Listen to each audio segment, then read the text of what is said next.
20년 후 오헨리.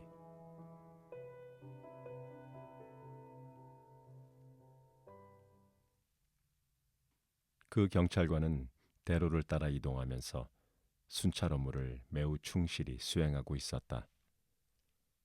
보는 사람이 거의 없었기 때문에 그러한 모습은 누군가에게 보이기 위함이 아니라 몸에 밴 습관이었다. 시각은 밤 10시를 갓 넘겼을 뿐이었으나 비 비린내를 머금은 차가운 돌풍 때문에 거리에 인적은 없었다. 경찰관은 현란하고 노련한 솜씨로 몽둥이를 휘두르면서 상점 문들이 잘 잠겼는지 확인하며 걸었는데 때때로 조용한 통로 쪽으로 날카로운 시선을 던졌다. 빈틈없는 자세와 살짝 과장되어 보이는 그의 태도는 훌륭한 평화수호자의 모습이었다. 이 부근은 영업을 일찍 종료하는 동네였다. 가끔 시가 가게나 심야 간이 식당의 불빛이 보이긴 했지만 대부분의 상가들은 이미 문을 걸어 잠근 지 오래였다. 어느 거리의 중간쯤에 다다랐을 때 경찰관은 갑자기 발걸음을 늦추었다.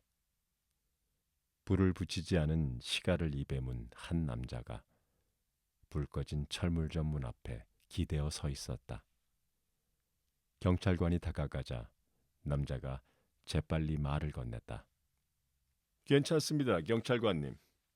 그는 안심하라는 투로 말했다. 전 그저 친구를 기다리는 중이에요. 20년 전에 한 약속입니다만 좀 황당하게 들리시겠죠? 다 이해하실 수 있게 제가 설명해 드립죠. 그러니까 약 20년 전 이 상점 자리에 식당이 하나 있었어요. 빅조 브레디 식당 말입니다. 5년 전까지도 있었죠. 그때 헐렸습니다. 경찰관이 말했다. 문 앞에 서 있던 남자가 성냥으로 시가에 불을 붙였다. 불빛에 비친 그의 얼굴은 창백했고 사각턱에 예리한 눈매, 그리고 오른쪽 눈썹 근처에는 작은 흰색 흉터가 있었다. 스카프 핀에는 이상한 모양의 커다란 다이아몬드가 박혀 있었다. 20년 전 오늘 밤이었죠. 남자가 말했다. 제 절친이자 세상에서 가장 멋진 녀석인 지미 웰스와 여기서 저녁을 먹었습니다. 우린 여기 뉴욕에서 형제처럼 함께 자랐죠. 그때 전 18이었고 지미는 20살이었어요. 다음날 아침 전 큰 돈을 벌겠다는 꿈을 품고 서부로 떠날 참이었죠. 지미도 뉴욕을 떠나게 하려 했어도 소용없었을 겁니다. 녀석에겐 이곳이 세상의 전부였으니까요. 우린 그날 밤 약속했습니다. 서로 어떤 처지가 되든 얼마나 먼 곳에 있든 상관없이 정확히 20년 뒤 같은 날 같은 시간에 여기서 다시 만나기로 말입니다. 20년이면 각자의 운명이 결정되고 자리를 잡기에 충분한 시간이라고 생각했죠. 꽤 흥미로운 이야기군요. 경찰관이 말했다. 하지만 다시 만나기엔 너무 긴 세월인 것 같습니다. 떠난 뒤로 친구 소식은 좀 들으셨나요? 한동안은 편지를 주고받았죠. 남자가 말을 이었다. 하지만 1, 2년이 지나니 소식이 끊기더군요. 서부라는 곳이 워낙 넓어서 말이죠. 난 이것저것 돌아다니느라 꽤 바쁘게 살았습니다. 하지만 지미가 살아만 있다면 꼭 여기 나올 거라는 걸 압니다. 녀석은 세상에서 가장 진실하고 변함없는 녀석이거든요.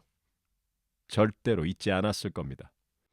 난 오늘 밤 이 자리에 서기 위해서 1000마일을 달려왔어요. 얘 친구만 나타나 준다면 그럴 가치가 충분하죠. 남자가 작은 다이아몬드들이 박힌 화려한 회중시계를 꺼내들었다. 10시 3분 전이군요. 우리가 이 식당 문 앞에서 헤어진 게 정확히 10시였습니다. 서부에서 꽤 성공하셨나 보군요. 순경이 물었다. 당연하죠. 지미도 내 반만큼이라도 성공했으면 좋겠네요. 녀석은 참 착한 친구였지만 좀 거북이처럼 느릿느릿한 구석이 있었거든요. 난 내 몫을 챙기기 위해 세상에서 가장 영악한 놈들과 경쟁하며 살아야 했습니다. 뉴욕에 있으면 사람이 매너리즘에 빠지기 마련이죠. 하지만 서부는 사람을 면도날처럼 날카롭게 단련시키거든요. 경찰관은 몽둥이를 휘두르며 한두 걸음 옮겼다. 전 이만 가보겠습니다. 친구분이 꼭 오셨으면 좋겠군요. 약속 시간이 지나면 바로 가실 건가요? 그럴 리가요. 남자가 대답했다. 적어도 30분은 더 기다릴 겁니다. 지미가 이 세상 어디에든 살아만 있다면 그때까지는 꼭 올 거예요. 수고하십시오, 경찰관님. 안녕히 계십시오. 경찰관은 순찰 구역을 따라 상점 문들을 확인하며 걸어갔다. 이제 가느다란 찬 비가 내리기 시작했고 간헐적이던 바람은 지속적인 돌풍으로 변해 있었다. 코트 깃을 바짝 세우고 주머니에 손을 찌른 채 서둘러 발걸음을 옮기는 행인들만이 드물게 보일 뿐이었다. 그리고 어린 시절 친구와의 어쩌면 무모해 보일 정도로 불확실한 약속을 지키기 위해 1000마일을 달려온 그 사내는 철물점 문 앞에서 시가를 피우며 기다리고 있었다.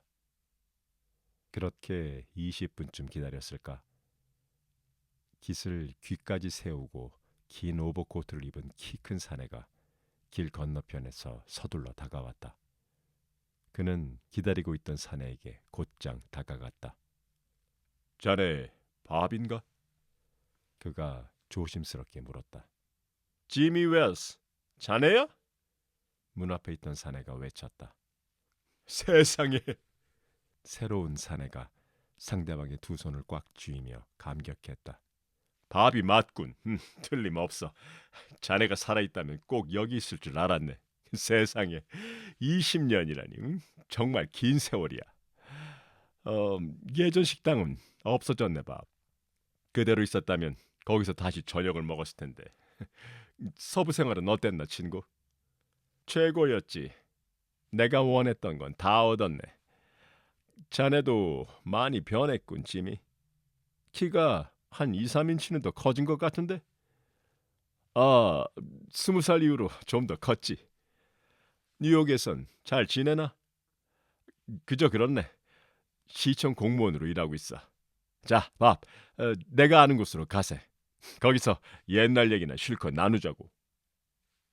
두 사람은 팔짱을 낀 채 길을 따라 걷기 시작했다. 성공했다는 자부심에 가득 찬 서부 사내는 자신의 화려한 경력을 늘어놓기 시작했고 코트 속에 몸을 묻은 다른 사내는 흥미롭다는 듯 귀를 기울였다. 길 모퉁이에는 불빛으로 환하게 빛나는 약국이 있었다. 두 사람이 그 밝은 불빛 아래로 들어선 순간 두 사람은 동시에 서로의 얼굴을 바라보았다. 서부에서 온 남자가 갑자기 발걸음을 멈추며 팔을 뿌리쳤다. 자넨 지미 웰스가 아니야. 그가 쏘아붙였다. 20년이 긴 세월이긴 하지만 사람 코를 매브리코에서 들창코로 바꿀 만큼 긴 시간은 아니지.